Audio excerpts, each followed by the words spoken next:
I'm annoyed. Yes, by this administration, obviously, but also by the sheer laziness exhibited day in and day out by the corporate media. At the moment, I'm fixated on the complete lack of nuance in the reporting around Trump's god-awful tariff declarations. The recent tariff announcement on Brazil, though, is what put me over the edge. The Trump administration is vowing to slap a 50% tariff on Brazilian goods. Brazil says that it hopes to negotiate over that. Trump has linked the tariff threat to the prosecution of his ally, Brazil's former president, Jair Bolsonaro. UNFTR. Hopefully by now you had a chance to view our recent deep dive episode into Trump's crypto scam that we released on the Midas Touch Network. Now, if you really want to dig into it and read the entire essay and go through the sources, the essay itself is on the UNFTR website. But fair warning, it's a beast. Like, it's really, really long. But it's one of those stories that once you see it, you can't unsee it. And it's relevant to our discussion today because it helps contextualize the tariff war. And this tariff war has reached truly absurd heights. We just witnessed his recent so-called deals with Japan and then the UK that all but guarantee consumer price spikes in the coming months on top of what he's already doing with China. And he's emboldened now because the US is actually bringing in some tariff revenue now, but it is nothing. It's paltry, a rounding error compared to the economic slowdown that we're already in. And now his latest targets are India, one of our largest Asian allies and trading partners, and Brazil. But Trump's attitude towards Brazil perfectly encapsulates Trump's fundamental ignorance about Latin America as a whole, while exposing his disturbing devotion to like-minded authoritarians over actual democratic allies. But underlying it all is a paternalistic attitude toward Latin American countries that crosses the threshold of obscene. Trump is backing the wrong horse in this region, and one that should be really vital to our national interests, by the way, because Brazil is our neighbor. It has a rich history as an ally, and it boasts the largest economy in South America. But Trump is punishing them not for any legitimate trade grievance, which we'll get into, but because he supposedly dislikes how Brazil is prosecuting Jair Bolsonaro, which is, of course, the corporate lazy media line. So Bolsonaro, who is literally called Trump of the Tropics, is being prosecuted for pretty much the same thing that Trump did, calling for an insurrection and targeting his political enemies. But Trump is defending a wannabe dictator who tried to orchestrate a military coup to prevent the democratically elected Lula da Silva, from taking office. It's very much in line with his attitude toward all of Latin America's dictators and dictators around the world in general, as evidenced by his cozy relationship with Nayib Bukele of El Salvador. Meanwhile, he's attacking Lula, a social democrat who actually believes in democracy and has spent his entire career fighting to decrease inequality and uplift the poor. But this isn't about Bolsonaro. That's the thing here. And it's really not even about trade. It's because Trump can't control Lula, and he hates it when a world leader shows him what leadership looks like. These are the days that you wish Michael Brooks was still with us, because he would be absolutely fucking crushing this right now. But what we're really going to unpack today is that this has nothing to do with Lula's personality or his defiance. It has nothing to do with trade, which will be very obvious in a minute, and it really has literally nothing to do with Bolsonaro. There's a bigger picture here, so let's get after it. So let's talk about Brazil's economy and their place in the world. Their economy grew 3.4% last year, outperforming expectations across the board. And in the first quarter of 2025, they posted another 1.4% quarter-over-quarter growth, which is a 2.9% year-over-year, which outpaced pretty much all global economies during that period. The IMF, the World Bank, the OECD, they've all revised their Brazil projections upward for 2025. Now, growth is expected to moderate sometime this year due to inflationary pressures and global headwinds because everything's slowing down as a result of Trump. But it's still pretty solid performance in today's economic environment. But here's what's really impressive. Remember, this is Lula's second turn at the presidency. His first presidency, from 2003 to 2011, dramatically cut inequality in Brazil. That's the leader that this guy is. And his focus on social welfare programs, including the expansion of the Bolsa Familia cash transfers and affordable housing initiatives, lifted literally millions of people out of poverty. And now, in his second term, starting in 2023, he's doing it all over again after things stagnated when he left. Poverty and inequality are once again on the decline due to the labor market expansion and social transfers. Now, critics will point out that Brazil still technically has higher inequality than most peer nations. And yes, there are a handful of extremely wealthy billionaires who skew the statistics, but you have to dig beneath these headline figures. So let's take Argentina as the prime comparison in South America. Argentina's inequality metrics technically look better than Brazil's on paper. But under Milei's slash and burn economic policies, poverty has skyrocketed dramatically. As of June of 2024, 53% of Argentina's population lived in poverty. That's a steep increase from 27.5% in just 2019. So 2/3 of children under the age of 14 in Argentina live in poverty, and almost 30% are in extreme poverty. Of course, the media now just reports on how Milei finally tamed the inflation beast that has plagued the Argentine economy for years. Over and over again on the business outlets and in articles, I read the same tired rationalizations. Got to give credit where credit's due. Argentina's growing under Milei. Milei might be a strange guy, but he did bring inflation under control, so maybe we just have to give it a little bit of time. It's all horseshit. Horseshit! Because the real question is, at what cost? Of course inflation is under control, because after he cut taxes on the wealthy, he gut all social spending programs. He literally took all the functioning consumer money out of the economy. He also just took a massive loan from the IMF, which itself bent under pressure from Trump to limit the capital controls on Argentina's economy. He's also the one that kind of created the playbook that Trump borrowed from, because he dismantled all of the federal agencies as soon as he took office and just kind of declared himself in charge of everything. That's why he was the one that presented Elon Musk with the chainsaw at CPAC, and how we have clips of him doing his little weird chainsaw dance. Oh, remember Elon? Those were the days, huh? God, it feels like months ago. Anyway, Milei's austerity plan dramatically cut social programs across the board. So gender-based violence programs were slashed, medical programs for cancer patients were gutted, programs for people with disabilities eliminated.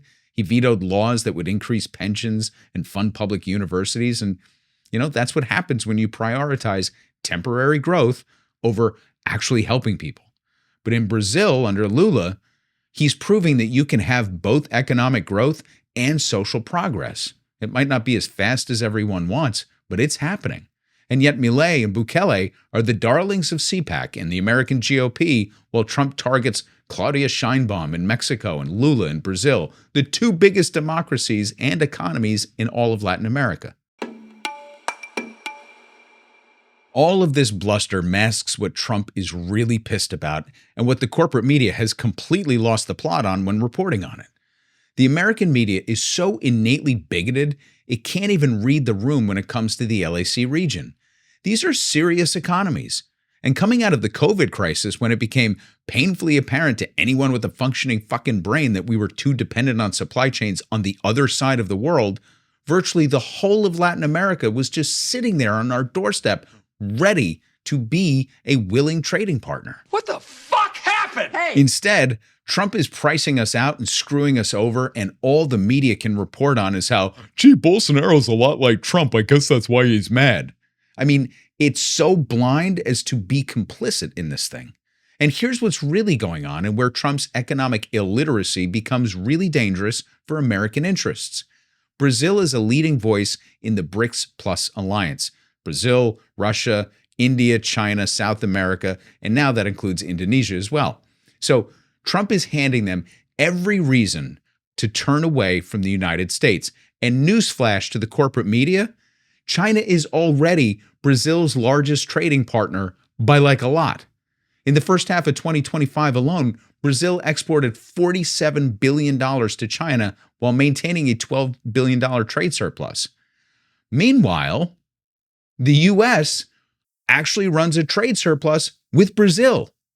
meaning that Trump's claim of a trade imbalance is just false. It's bullshit. So, never one to be discouraged by facts and common sense, though. Trump just announced 50% tariffs on Brazil, supposedly to address the non-existent trade deficit, and it's just a lie to cover for the fact that Brazil is building stronger coalitions with China and India, and now Indonesia, and everybody else on the fucking planet, which threatens to exclude the United States entirely. So to be clear, countries are making these kind of moves and negotiations because they recognize that we're an increasingly unstable and unreliable partner. We're the laughingstock of the world. So our previous reporting on the BRICS alliance showed how this bloc, which does now include Indonesia, has become a substantial economic threat to U.S. hegemony. These countries collectively represent half of the world's population, and they're forecast to outpace our growth. So we should be working to strengthen alliances with our neighbors in this sphere instead of pushing them to build stronger partnerships with our economic competitors. So what's Trump doing instead? He's doing China's work for them. Every punitive measure that he takes against Brazil pushes them further into China's orbit. It's diplomatically stupid and economically short-sighted. But that's still not the crux of what's going on. And that brings us back to Trump's stablecoin launch and his plan to create a privatized shadow central banking system centered around his family.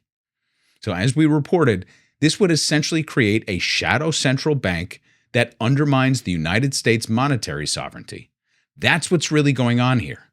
So China's already developed a central bank digital currency that's fully integrated into business and consumer activities. It's so far along that the United States and the EU are basically in an economic arms race to build currency-backed stablecoins that can be used for global settlements before the Chinese do it. And the EU is already on its way. But Congress just made sure that we're going to lose that race because they just prohibited the Federal Reserve from doing it.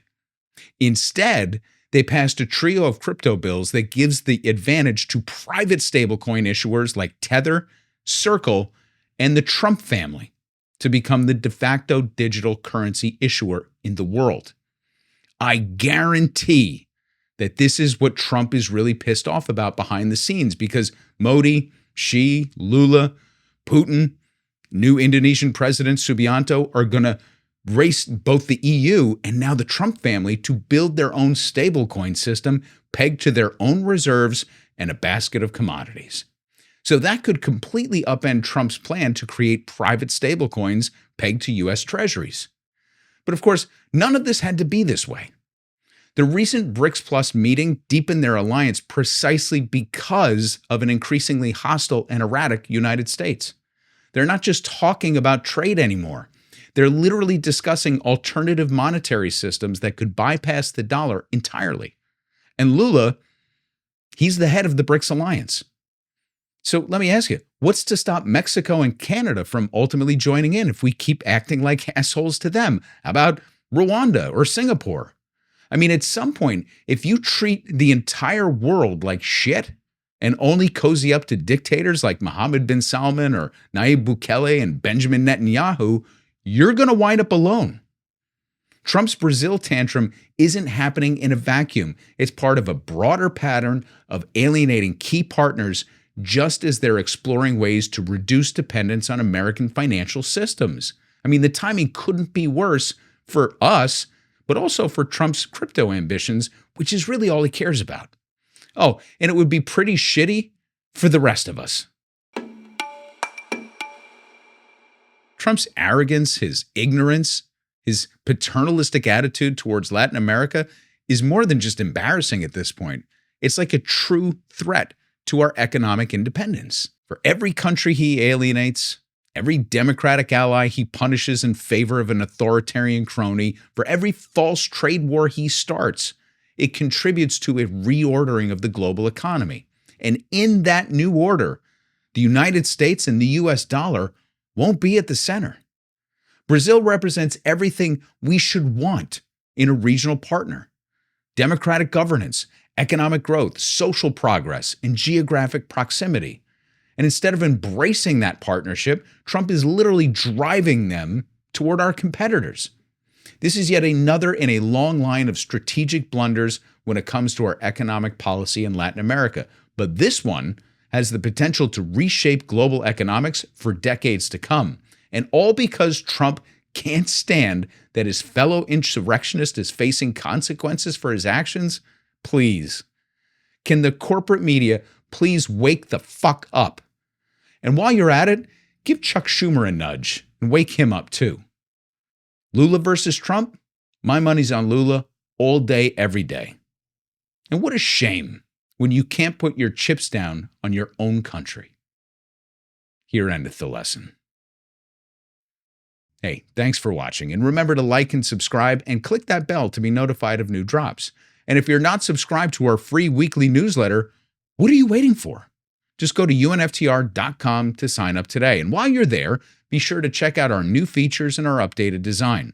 There you'll find an updated directory of progressive resources, links to our special series and featured news, essays, podcast episodes, and progressive spotlights.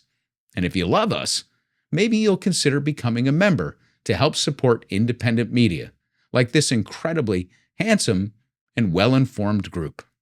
This is the story of a political pundit who looked at the world around him and just said, fuck it. Gives the middle finger to authority and says, kiss my ass. But instead of a revolution, he started a podcast. Just what the world needs. Started a podcast. Another basic white guy who started a podcast. But it's fun because he curses all through the podcast.